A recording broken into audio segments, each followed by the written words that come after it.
A while ago, I made a video about this man right here, San Diego Chargers running back Marion Butts, and how the man had no idea how geography worked and had no idea what the United States even looked like. You can learn more about that by clicking the card in the upper right corner. In short, in 1990, Butts was selected to play in the Pro Bowl following a very solid campaign, but he didn't really want to play in the game. The reason why?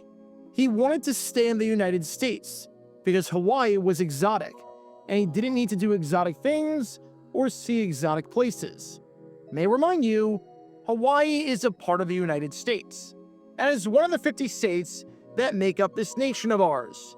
He then added that he really liked staying at home because at home, you have television, and without television, you might not know if it's snowing outside or not, which, number one, you could always just look out the window and see for yourself, and number two, the man literally played for the San Diego Chargers, so I don't think he saw that much snow in Southern California. I honestly have no idea what Marion Butts was thinking, but it was very clear that the man did not make it in the NFL off of his geography prowess. I'll put it that way. And I don't know what it was with running backs in 1990. I don't know what was in the water, because amazingly enough, what Butts said wasn't even the worst thing that a running back did that year when it came to geography. If I had a nickel for every time a very good AFC running back in 1990 showed that they had no idea how geography worked, I'd have 2 nickels, which isn't a lot, but it's weird that it's happened twice. Because this man right here is Pittsburgh Steelers running back Merril Hoge. We'll get to how good he was in just a little bit. And if the name sounds familiar, but you never saw him play, odds are it's because you heard him a lot on ESPN back in the day. The man was a very talented player and a very talented media personality, but a very talented geographer? Not so much. Because in 1990, the Steelers wanted to have Hoge do something to promote the game and help the team and the sport out. And to say that he failed miserably would be putting it lightly. Because however geographically challenged you may be, I promise you, it pales in comparison to what happened with Merril Hoge in 1990. And more than 3.5 decades later, it deserves a deep dive today. Because this is the story behind Merril Hoge, and the man who might just be, considering the circumstances, the dumbest running back in Steelers history.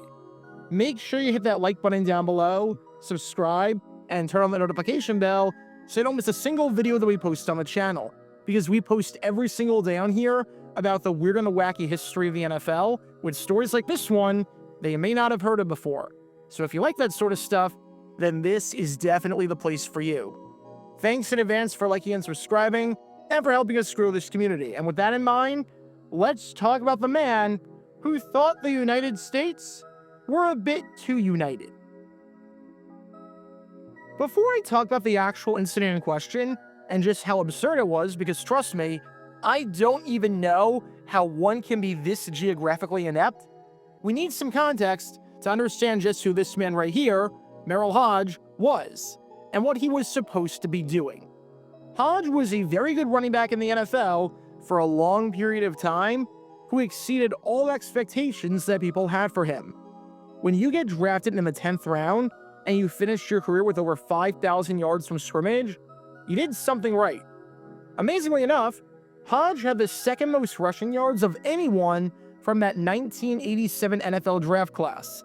And considering the fact that a good chunk of the players drafted in the 10th round either never played in the NFL or only played during the strike, with just 9 of the 28 players taken playing more than 10 career games, Hoge was a heck of a contributor who had over 1,000 yards from scrimmage in 1988 and scored a team-high 8 touchdowns in 1989, which helped the Steelers make it to the playoffs against all odds, making it for the first time since 1984.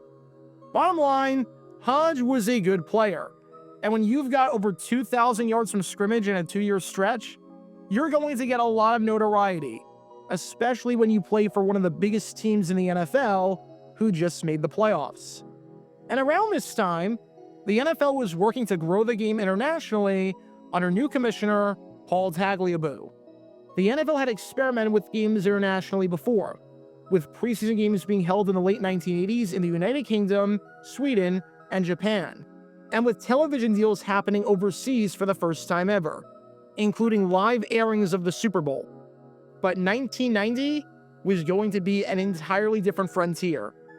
If Tagliabue was going to leave his mark on the NFL, his legacy was going to be as the guy to expand the game domestically and finally get to 30 teams and to get the game abroad. With that, in 1990, not only would we be a couple of months away from the start of the all-new World League of American Football, a spring league that had teams in both North America and Europe, but we would have not one, not two, not three, but 4 games taking place internationally during the preseason, an NFL record, doubling the previous high from 1989. You'd have the Broncos and Seahawks playing in Japan over in Tokyo, the Saints and the Raiders playing in the United Kingdom over in London, the Rams and the Chiefs playing in West Germany over in West Berlin, and the Steelers and the Patriots playing in Canada in Montreal. And when you're a good player and know how to speak well, which Hoge clearly did, seeing as he built an entire media career after he retired, and when you're playing on one of the teams that's going international, you get asked to do a fair amount of stuff. Hoge spent a good portion of the summer of 1990 traveling around the world, promoting the game and the NFL's desire to expand globally. The man had never traveled outside the United States before, but for 9 days, he was in Europe, going to Great Britain, Ireland, and Scotland on an NFL assignment, talking about the game of football during the day, and then working out at night while everyone else was sightseeing. The trip was successful, and afterwards, Hoge, alongside his teammate, quarterback Bubby Brister, were set to go to Montreal to do the same thing, especially seeing as the Steelers were playing the Patriots at Olympic Stadium. Just do exactly what you did the first time when you were in Europe, and this isn't a controversy or a story in the slightest bit. So Hoge got to the airport, ready to make the roughly 90-minute flight between Pittsburgh and Montreal, and then he didn't get on the plane.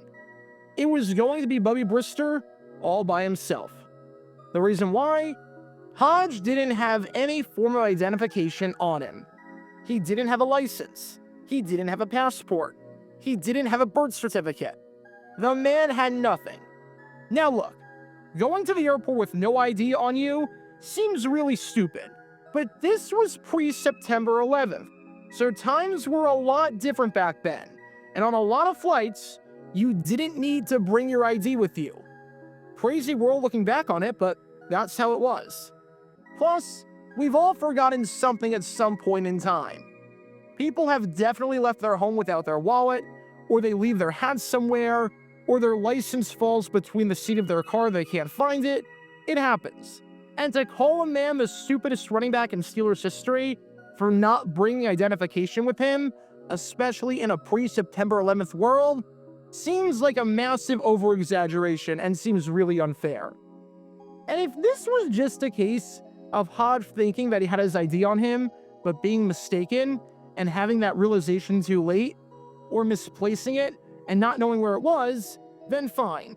Not an issue, it happens, everybody makes mistakes. But do you want to know why Hoge didn't have any form of identification with him? Because he genuinely thought he didn't need it. And the reason why he thought he didn't need it was because in his eyes, this was a domestic flight and not an international flight. Because in the world of Merril Hoge, Canada was a part of the United States. Seriously, I kid you not. This man right here, Merril Hoge, the guy you've been watching this whole time, genuinely thought that Canada was one of the 50 states that made up the United States of America. Said Hoge on why he was denied, "I didn't know Canada was outside of the US. Then I started thinking and said, I guess when we have a war, everybody heads up there. So I guess it isn't part of the US. It took until Merril Hoge was nearly 26 years old for him to realize that Canada and the United States were two separate things. And there are a few things about this that are absolutely baffling to me. Number 1, you were born in Idaho! You were born in freaking Idaho! You went to high school in Idaho! You played your college ball at Idaho State! Did you never look at a map and notice the giant thing above the state that looked like it wasn't a part of the United States? Your state literally borders Canada! Not that I'm making excuses for any American to not know that the United States and Canada are 2 separate countries with 2 separate flags and 2 separate, well, everything. But at least if you never had any exposure to Canada and lived in a southern state like Mississippi, I'd sort of get it. But you, Merril Hoge, an Idaho native, you're not even a 2-hour drive from the border.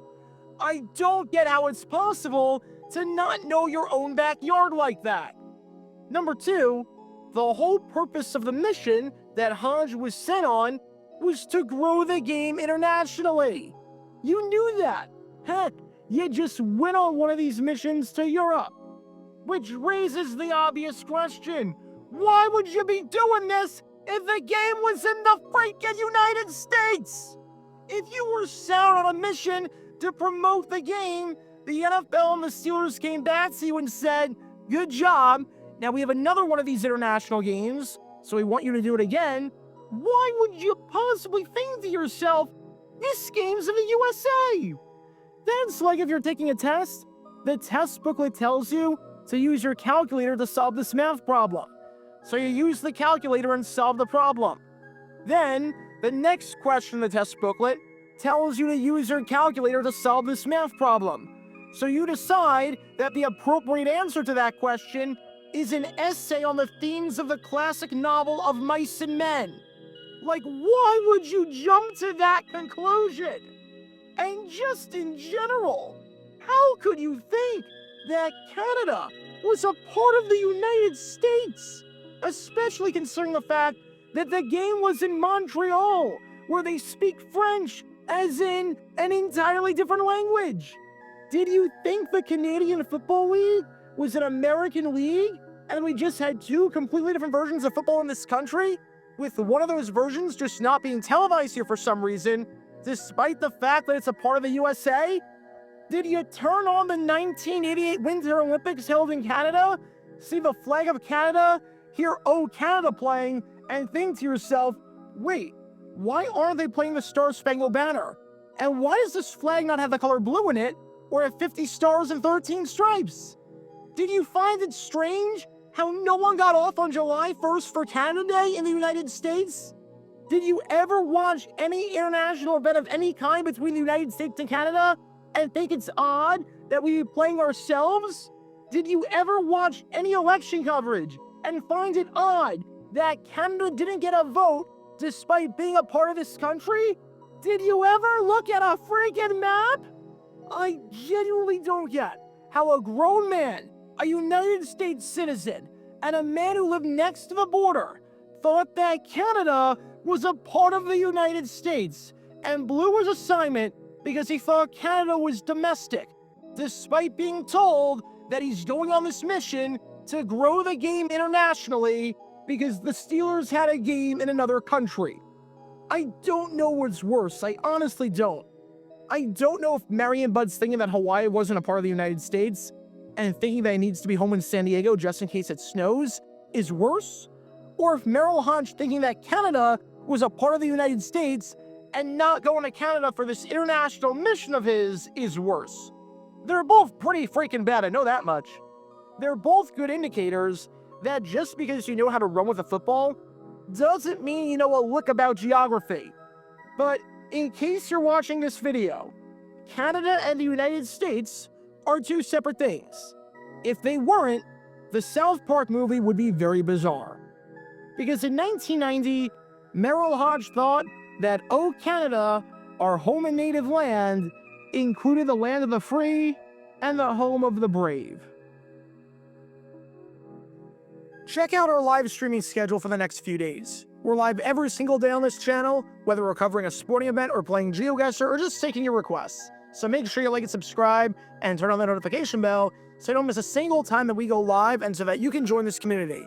Also, thanks to all our members and our Patreon supporters, who get exclusive perks like their name at the end of each video, members-only Q&A streams, and cool emojis to use on videos and during streams. See how you can join this community and become a member or a Patreon member by clicking the link in the description below.